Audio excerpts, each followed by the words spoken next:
All right, what's up, everybody? David Brew's back here again today. Thanks for coming through.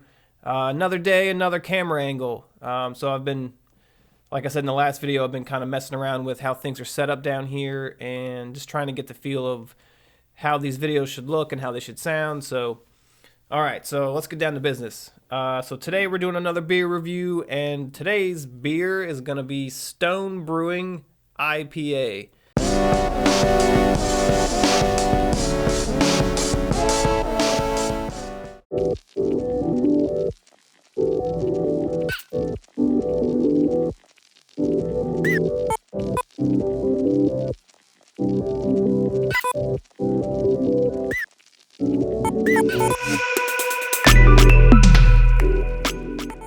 This is their classic IPA. I think this one came out, they released it in 1997, and a lot of people say that this beer kind of jump-started the whole overly hopped IPA craze that kind of went on shortly after, you know, towards the end of the 90s through the 2000s. When I started getting into craft beer, there wasn't a whole lot available, at least in the stores that were around where I was living. Most grocery stores back then usually just carried your standard Bud, Miller Lite, stuff like that. And then your Pabst Blue Ribbon and Mickey's and the odd things like that, maybe some Guinness. But I remember one of the first IPAs I tried, I think it was called White Hawk, and it was terrible. It was terrible, man. It was just like, their idea was, let's just throw as many hops into this beer as we possibly can. And I don't know, I mean, I've never went back and tasted the beer again after that. So maybe I just wasn't used to the whole hop flavor profile, but I just remember it being terrible. But this beer, the Stone IPA, is a really, really good beer, especially when it starts to get hot. It's a really crisp, light mouthfeel type of beer. Really citrusy from what I remember. Really hoppy as well. It's got a lot of those oily, piney notes to it. All right, well, let's stop jabbering and let's get down to it.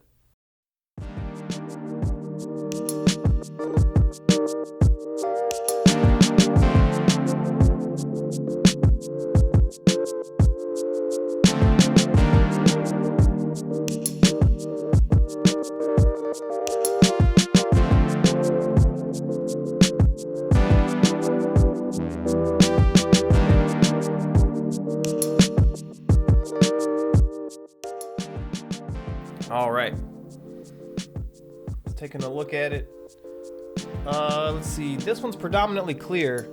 Doesn't really show up well on the camera, at least from what I can tell. But it is predominantly clear. There is a slight haziness to it. On the nose, I'm getting a lot of piney. A lot of pine scents, I guess.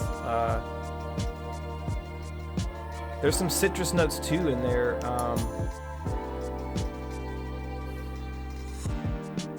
Like an orange. It's like a standard like Valencia orange type of aroma. Always get it on my nose. There's some grapefruit in here too. It has a very tropical fruit, tropical citrus type of vibe going on.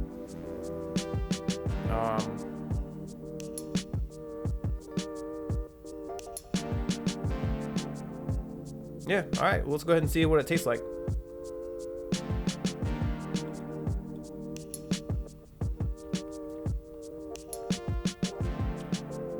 Right off the bat, if you're not a huge fan of hops, this one you may not like so much. The hop characteristic is very much up front. It's one of the first things that I taste.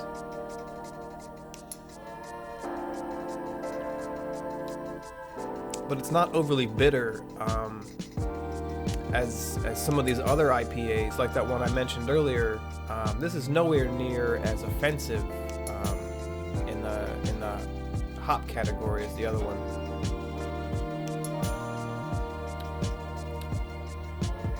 The citrus comes through a little bit.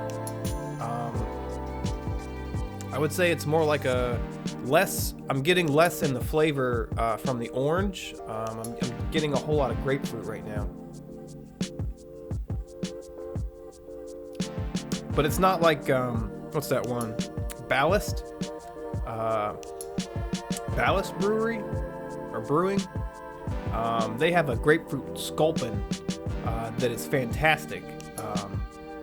And that's very much, very grapefruit forward in the flavor on that one. This one's just kind of, excuse me, the grapefruit's kind of in the background.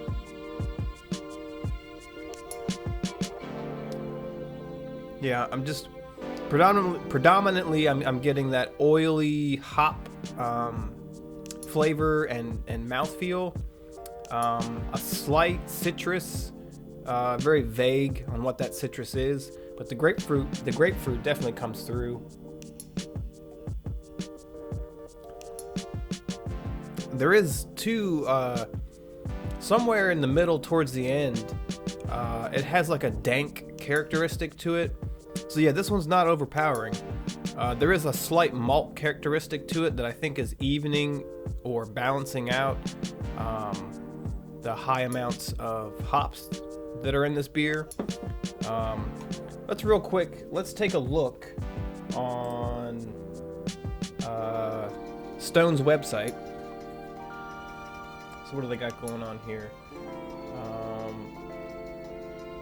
So for the hops, 1, 2, 3, 4, 5, 6, 7, 8, they got 9 different kinds of hops in this beer. They use Magnum, Chinook, Centennial, Azaka, Calypso, I'm gonna mispronounce this, Motueka, Ella, and Vic's Secret. So there's a lot of hops in this beer, that's for sure. They're not telling me what kind of malts they use. I don't want to guess as to what it would be. Let's see what else we can find out about this beer. Oh, it's a real quick. It's a 6.9% ABV, 71 IBUs. So the hops are definitely present in this one. You're not going to miss out on any sort of bitter, oily hop characteristics in this one for sure. Let's see. Well, let's see what they say about this one. One of the most well-respected and best-selling IPAs in the country, this golden beauty explodes with citrusy flavor, hop aromas, all perfectly balanced with a subtle malt character. Blah, blah, blah. First released in August 1997.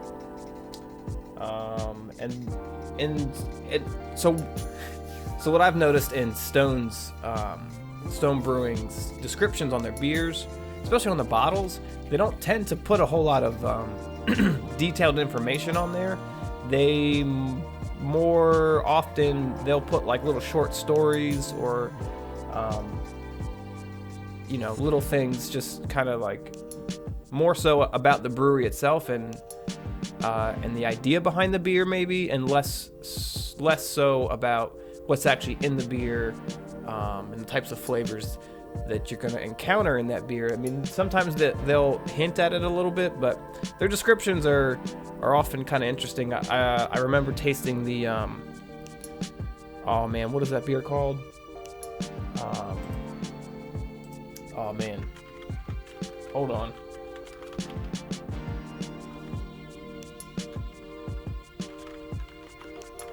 We're gonna figure this one out.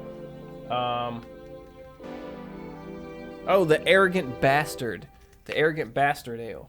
The description on that bottle is really interesting. If you see it in the store, you should just pick it up and read it. It has a lot to do with the Arrogant Bastard. We're not talking about the Arrogant Bastard Ale today, but the Arrogant Bastard Ale is it's borderline offensive. The beer itself. It's just so strong, but whatever. All right, so that's what Stone's saying about the IPA. Let's see what we got on Beer Advocate. It's got a 94 score on Beer Advocate. Doesn't surprise me. This is a really great beer. Let's see, what else can we see? Yeah, a lot of the same comments. Really well balanced IPA, not too bitter, not too sweet, not too citrusy, not too hoppy. Yeah, a lot of the same stuff that I was saying earlier.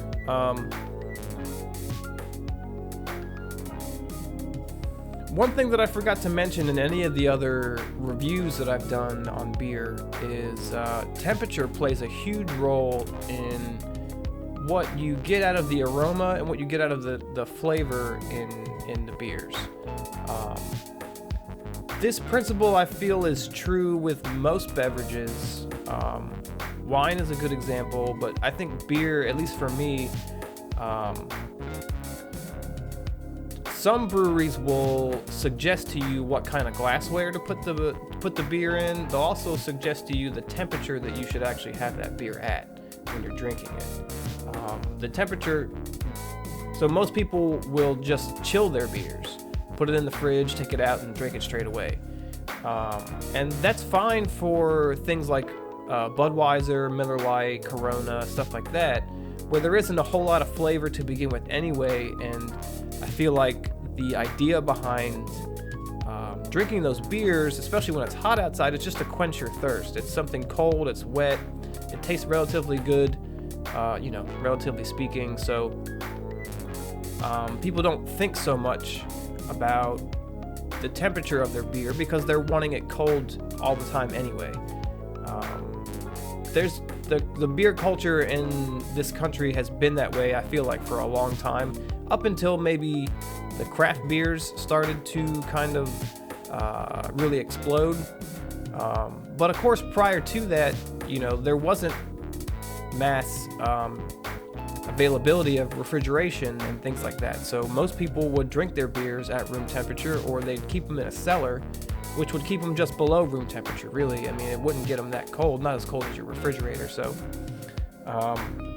anyways, the point of that is that as you're drinking a beer, keep this in mind. When you're drinking a beer and you don't get a whole lot of flavor or aroma out of it, or maybe you don't like it as much, let it sit for 10-15 minutes. Come back to it, and you'll notice that the aromas will change, the flavors will change, sometimes even the mouthfeel will change with the temperature of the liquid. So sitting here with this beer, it's starting to warm up. It's still pretty cold. All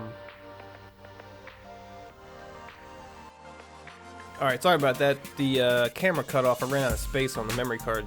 So, like I was saying, this beer, as it starts to warm up, I'm getting a little bit more of that dank characteristic. Some people, there's a big thing right now about, I've seen a handful of beer companies putting out these hemp, what do they call them? Hemp IPAs, where they're taking hemp oil in some way, shape, or form and adding it to the brew, and it lends this sort of, I can't describe it in any other way than like dank. It's an earthy, herbally type of vegetal flavor, but it has a very specific,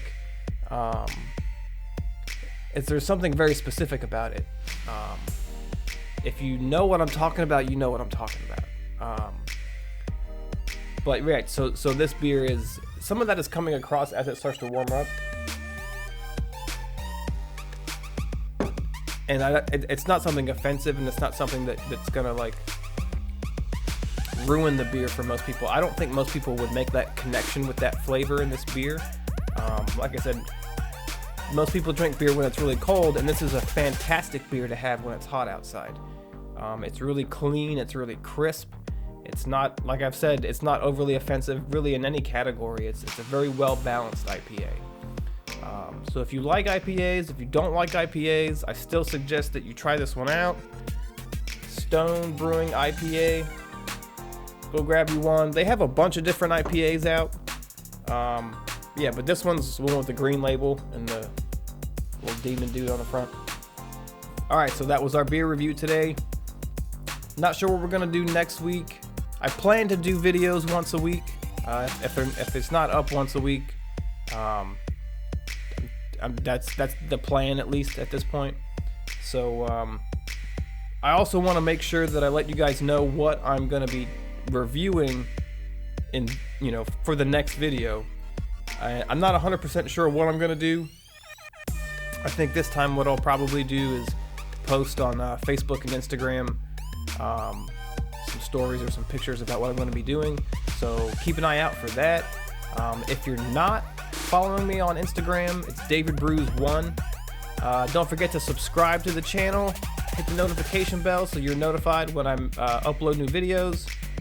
Hit the like button if you like the video. Drop a comment down below if you got anything to say. See you guys next time. Peace.